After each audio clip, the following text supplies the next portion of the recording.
Hi hello வணக்கம். இன்றைக்கி lesson 1ல் நம்ம பார்க்க போகிறது என்னதுன்னா டென்சஸ் பற்றி பார்க்க போகிறோம்.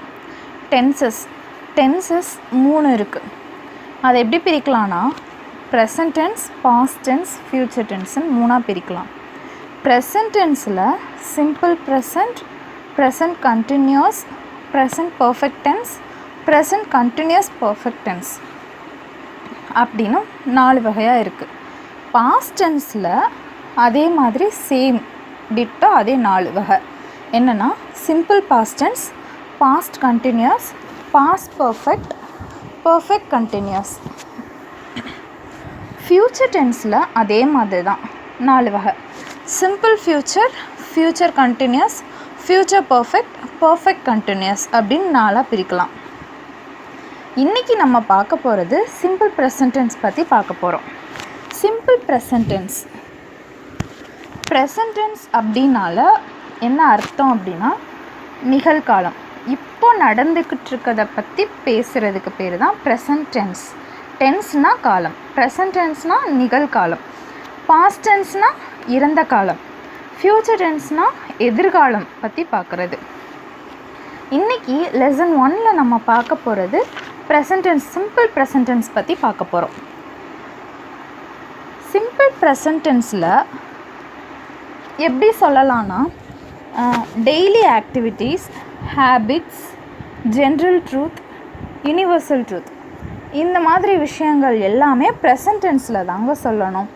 டெய்லி ஆக்டிவிட்டி, அதுக்கு எக்ஸாம்பிள் சொல்லணும்னா she goes to temple daily. இந்த இடத்துல கோஸ் அதுதான் present tense. She goes to temple daily. Daily அப்போ அவங்க டெய்லி போகிறாங்க, அதாவது ஒரு டெய்லி ஆக்டிவிட்டியை சொல்கிறதுக்காக யூஸ் பண்ணுறது ப்ரெசன்ட் டென்ஸ். ஹேபிட், இப்போது ஒரு சிலருக்கு இதுதான் வழக்கம் அப்படின்னு இருக்கும், அந்த மாதிரி இதை சொல்லும்போது ப்ரெசன்ட் டென்ஸில் தான் நம்ம சொல்லணும். இப்போ டெய்லி எல்லா சண்டேஸும் நான் கிரிக்கெட் விளையாட போயிடுவேன் அப்படிங்கிறத எப்படி சொல்கிறது? ஐ ப்ளே கிரிக்கெட் ஆன் சண்டேஸ் அப்படின்னு சொல்லுவாங்க. இதில் ப்ளே அதுதான் ப்ரெசன்ட் டென்ஸ். ஜென்ரல் ட்ரூத் பொதுவான உண்மைகள். இப்போ பொதுவாக என்னென்னலாம் சொல்லலாம்? கிட்ஸ் லவ் டாய்ஸ், அதாவது குழந்தைங்களுக்கு டாய்ஸ்னால் ரொம்ப பிடிக்கும். அந்த மாதிரி சில காமனான உண்மைகளை சொல்லும்போது நம்ம ப்ரெசன்ட் டென்ஸில் தான் சொல்லணும். யூனிவர்சல் ட்ரூத் அப்படின்னா மாற்ற முடியாத உண்மைகள், உலகத்தில் நடக்கிற உண்மைகள், இது யாராலையும் மாற்ற முடியாத ஒன்று அப்படின்னு சொல்லும்போது நம்ம அதை ப்ரெசன்ட் டென்ஸில் சொல்லணும். இப்போ காந்திஜி இந்த மாதிரி சொல்லியிருக்கிறாங்க அப்படின்னு சொல்லும்போது அதை யாராலையும் மாற்ற முடியாது இல்லையா? அதை ப்ரெசன்ட் டென்ஸில் தான் சொல்லணும். அதே மாதிரி சூரியன் கிழக்கில் தான் முளைக்கும் அப்படின்னு சொல்லும்போது the sun rises in the east, அது ப்ரெசன்ட் டென்ஸில் தான் சொல்லணும். இதை பாஸ்ட்லேயோ ஃப்யூச்சர்லேயோ சொல்ல முடியாது, ஏன்னா இது மாறாத உண்மைகள். இப்படி தான் ப்ரெசன்ட் டென்ஸை சொல்லுவாங்க. இப்போது ப்ரெசன்ட் டென்ஸை இப்போது கொஞ்சம் விவரம் தெரிஞ்சவங்க ஈஸியாக புரிஞ்சிக்க முடியும். இப்போ குழந்தைங்க, ஸ்டாண்டர்ட் படிக்கிற குழந்தைங்க அப்படின்னா அவங்களுக்கு டென்சஸ் படிக்கிறதுக்கு கொஞ்சம் கஷ்டமாக இருக்கும். அவங்களாம் என்ன பண்ணுவாங்கன்னா கீவேர்ட்ஸ் வச்சு கண்டுபிடிக்கணும். இப்போ அவங்க புரிஞ்சிக்க முடியும், இந்த டென்ஸை இப்படி தான் எழுதணும் அப்படின்னு தெரியும், ஆனால் இது அந்த டென்ஸ் தானா அப்படின்னு அவங்களால கண்டுபிடிக்க கொஞ்சம் டிஃபிகல்ட்டாக இருக்கும். அப்போ அந்த சின்ன குழந்தைங்களாம் இப்போது எக்ஸாம்லலாம் எப்படி எழுதுவாங்க அப்படின்னா சின்ன சின்ன கீவேர்ட்ஸ் வச்சு கண்டுபிடிப்பாங்க. ப்ரெசன்ட் டென்ஸுக்கு தனியாக கீவேர்ட்ஸ் இருக்குது, பாஸ்ட் டென்ஸ்னால் கீவேர்ட்ஸு, ஃப்யூச்சர் டென்ஸ்னால் கீவேர்ட்ஸ், அந்த மாதிரி சின்ன சின்ன கீவேர்ட்ஸ் வச்சு நம்ம கண்டுபிடிச்சி எழுதலாம். இப்போது ப்ரெசன்ட் டென்ஸை என்ன மாதிரி கீவேர்ட்ஸ்லாம் வரும் அப்படின்னா always, everyday, every month, every year. Always அப்படின்னா எப்போவுமே செய்கிற காரியம், எவ்ரிடே என்றைக்குமே பண்ணுறது, never, often, normally, seldom, sometimes, usually, twice a week, twice a day, all the time.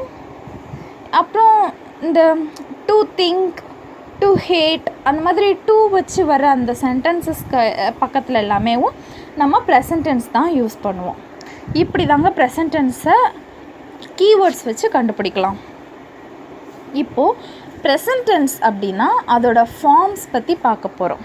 இப்போது நமக்கு தெரிஞ்ச சப்ஜெக்ட்லாம் என்ன, இந்த சிங்குலர், ப்ளூரல் அப்படின்னு பிரிப்பாங்க.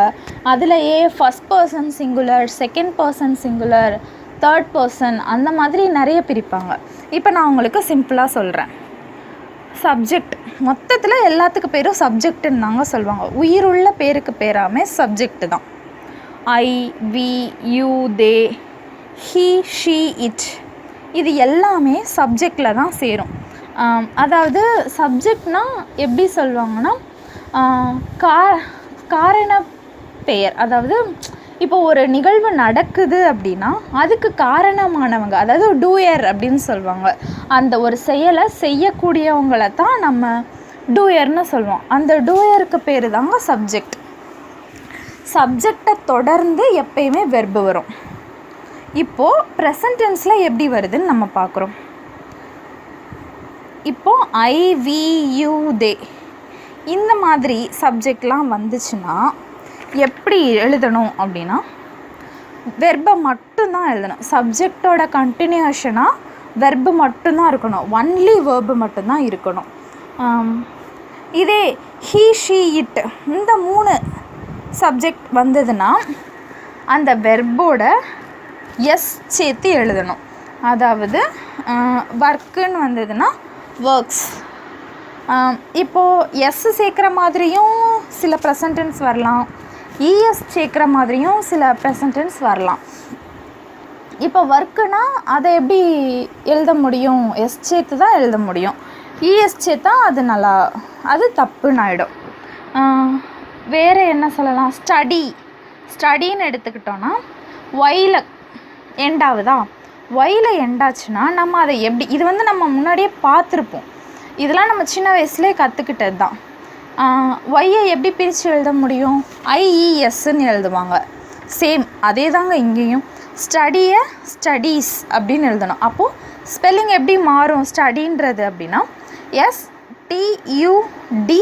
STUDIES, இந்த இடத்துல இஎஸ் சேர்க்குறோம். இதுதான் ப்ரெசன்ட் டென்ஸுங்க. ரெண்டே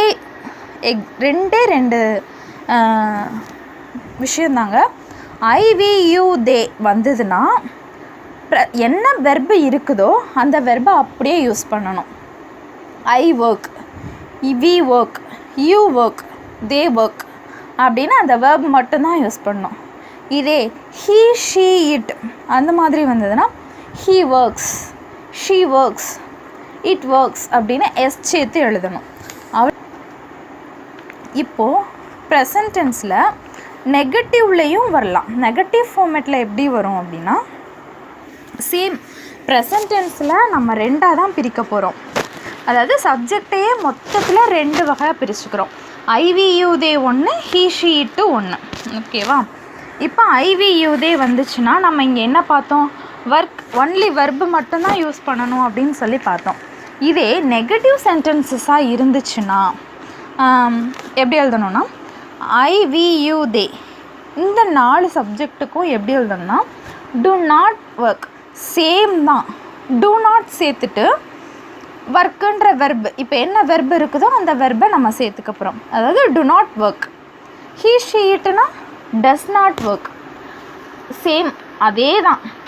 அங்கே எப்படி வெர்பு மட்டும் யூஸ் பண்ணமோ அப்புறம் ஹீ, ஷீ, இட்டுக்கு இஎஸ் சேர்த்தோம், இல்லைனா எஸ் சேர்த்து ப்ளூரலாக, அதாவது எஸ் மட்டும் சேர்த்து எழுதணும் இல்லையா? அதே தான் இங்கேயும். அங்கே டு நாட்டு, இங்கே டஸ் நாட்டு, அவ்வளோதான். இதே கொஸ்டின் வேர்ட்ஸாக நம்ம கொஸ்டின் பண்ணணும் ஒருத்தரை அப்படின்னு சொன்னால் எப்படி எழுதுவாங்கன்னா இதுலேயும் அதே தாங்க. ஐவியூ தே அதை ஒரு சப்ஜெக்டாக பிரிச்சுக்கிறோம். ஹீ, ஷீ, இட் அதை ஒரு சப்ஜெக்டாக எடுத்துக்கிறோன்னு வைங்க. ஐவியூ தே அவங்கள எப்படி நம்ம கொஸ்டின் பண்ணுவோம் அப்படின்னா எப்பயுமே கொஸ்டின் பண்ணும்போது சப்ஜெக்ட்டு நடுவில் வந்துடும். கொஸ்டின்னா ஃபஸ்ட்டு வரும். நம்ம என்ன கொஸ்டின் பண்ணுறோம், ப்ரெசண்ட்டில் கொஸ்டின் பண்ணுறோமா அப்படிங்கிறத பொறுத்து கொஸ்டின்னா ஃபஸ்ட்டு கொஸ்டின் என்ன வேர்டு அதுதான் ஃபஸ்ட்டு வரணும். அடுத்து சப்ஜெக்ட் வரணும், அதுக்கப்புறம் தான் வெர்பு வரும். இப்போ வந்து ஐ வி யூ தே அப்படின்னா அவங்கள எப்படி கொஸ்டின் பண்ணுவாங்கன்னா டூ, அங்கே பார்த்தோம் இல்லையா, டூ யூஸ் பண்ணணும் இல்லை டஸ் யூஸ் பண்ணணும் அப்படி சொல்லி பார்த்தோம். சேம் இங்கேயும் அதே தான், டூ யூஸ் பண்ணணும், டஸ் யூஸ் பண்ணணும். டூ யூஸ் பண்ணால் தென் அதுக்கப்புறம் சப்ஜெக்ட் தான் வரணும், சப்ஜெக்ட், அதுக்கப்புறம் வெர்பு. இப்போ வந்து ஒர்க்குன்னு ஒரு ப்ரெசன்ட் டென்ஸ் இருக்குது, அதாவது ஒர்க்குன்னு ஒரு வேர்டு இருக்குன்னா அதை எப்படி பிரிப்பாங்க அப்படின்னா டூ ப்ளஸ் ஒர்க்குன்னு தான் பிரிப்பாங்க. கொஸ்டின் பண்ணும்போது டூ ப்ளஸ் ஒர்க் அப்படின்னு பிரிப்பாங்க. அதே தான் இங்கேயும் அந்த ஒர்க்குன்ற வேர்டை டூவாகவும் ஒர்க்காகவும் பிரிச்சுட்டு ரெண்டுக்கும் நடுவில் நம்மளோட சப்ஜெக்ட் என்னவோ அதை கேட்குறோம். ஸோ அந்த கொஸ்டின் எப்படி நமக்கு அமையும் அப்படின்னா do I work, do you work, do we work, do they work, அந்த மாதிரி இருக்கும். இதே ஹீ ஷீ இட்டாக இருந்ததுன்னா எப்படி கொஸ்டின் பண்ணணும், சேம் டூக்கு பதிலாக நம்ம டஸ் யூஸ் பண்ண போகிறோம், அவ்வளோதான். Does she work, does he work, does it work அப்படின்னு சொல்லி நம்ம சேர்க்க போகிறோம், அவ்வளோதாங்க ப்ரெசன்ட் டென்ஸ். இப்போ ப்ரெசன்ட் டென்ஸுக்கான சில எக்ஸசைசஸ் பார்க்கலாம் நம்ம. இப்போ வந்து சுஷ்மா கோஸ் டு காலேஜ் எவ்ரி டே. இப்போ இங்கே கோன்றது தான் வெர்பு. ஸோ இந்த வெர்பை நம்ம எப்படி எழுதணும் அப்படின்னா எப்பயுமே ஞாபகம் வச்சுக்கோங்க, ஃபஸ்ட்டு நான் சொன்னதை ஐ வி யூ தே அப்படின்னா வெர்பு மட்டும்தான் வரணும், ஹீ ஷீ இட்டுனா ஒர்க்ஸ், அந்த மாதிரி வெர்போட எஸ் சேர்த்து எழுதணும். இப்போ சுஷ்மாங்கிறது யார், ஒரு கேர்ள். அப்போ ஷீ இந்த இடத்துல நம்ம யூஸ் பண்ணுறோம். ஷீ வந்தால் எஸ் சேர்த்து எழுதணுமா? ஸோ கோவை வெறும் எஸ் சேர்த்து எழுத முடியாது இல்லையா? So goes to college every day. இந்த இடத்துல கீவேர்டுங்கிறது எவ்ரிடே, அதுதான் keyword. Then next, the river flows under the bridge. Flow இதுதான் வெர்ப். ஸோ த ரிவருங்கிறது இட்டுன்றதை மீன் பண்ணும். இட் அப்படின்னு மீன் பண்ணால் ஃப்ளோஸ், ஓகேவா? Then the children are garden are in the garden, ஓகேவா? இந்த இடத்துல பி தான் வேர்ப். பீனா நம்ம ப்ரெசன்ட் டென்ஸில் பிக்கு என்னன்னு பார்ப்போம், ஆர்ன்னு எழுதணும், ஓகேவா? த சில்ட்ரன் அப்படிங்கிறது தே அப்படிங்கிறத, அதாவது தே அப்படிங்கிறத மீன் பண்ணும். தே அப்படின்னா அப்படியே ப்ரெசன்ட் டென்ஸை எழுதணும், அதாவது வேர்பை அப்படியே எழுதணும். பியோட இதை எப்படி எழுதுவோம், ஆர்ன்னு எழுதுவோம் இல்லையா? ஓகே, தே அப்படிங்கிறதுனால அது வந்து plural. Okay, what does this machine do? இப்போ டூன்ற வெர்புக்கு நம்ம என்ன எழுதுகிறோம், டஸ். இப்போ இங்கே வந்து நம்ம கொஸ்டின் பண்ணுறோம், what does this machine do? Does. இந்த இடத்துல டஸ்ஸையும் டூவையும் பிரிச்சிருக்கோம். மெஷின்னு சப்ஜெக்ட் வந்து நடுவில் வந்திருக்குது. டஸ் ப்ளஸ் டூன்னா வரும். அப்புறம் birds fly in the sky. ஃப்ளைங்கிறது தான் வெர்பு, ஃப்ளை. இப்போ வந்து பேர்ட்ஸுங்கிறது எதை குறிக்கும், தே, ஓகேவா? அதாவது காமனாக ப்ளூரல்ஸ் எல்லாமே சேர்ந்ததை குறிக்குமா அப்படின்னா அப்போ வேர்பை அப்படியே போடணும். A thing of beauty is a joy forever. B இந்த இடத்துல பிங்கிறது த எ திங்க் ஆஃப் பியூட்டிங்கிறது வந்து சிங்குலர் அந்த மாதிரி தான் குறிக்கும். ஸோ அந்த இடத்துல இஸ் யூஸ் பண்ணுறோம். The match starts at 9 o'clock. இந்த இடத்துல ஸ்டார்ட்டுங்கிறது வேர்பு. ஸோ த மேட்சுங்கிறது எதை குறிக்கிறது, மேட்சுங்கிறது இட்டுன்னு சொல்லுவாங்க.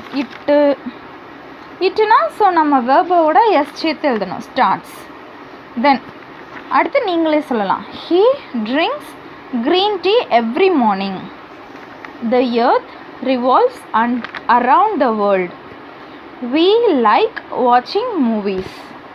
இவ்வளோ தாங்க ப்ரெசன்ட் டென்ஸ். இதே மாதிரி இனி அடுத்தடுத்த லெசன்ஸில் பாஸ்ட் டென்ஸ், ஃப்யூச்சர் டென்ஸ், அப்புறம் அதோட டைப்ஸ் எல்லாத்தையுமே பார்க்கலாங்க. இப்போது இதோட இந்த ப்ரெசன்ட் டென்ஸ் கம்ப்ளீட் ஆகுது. Thank you so much.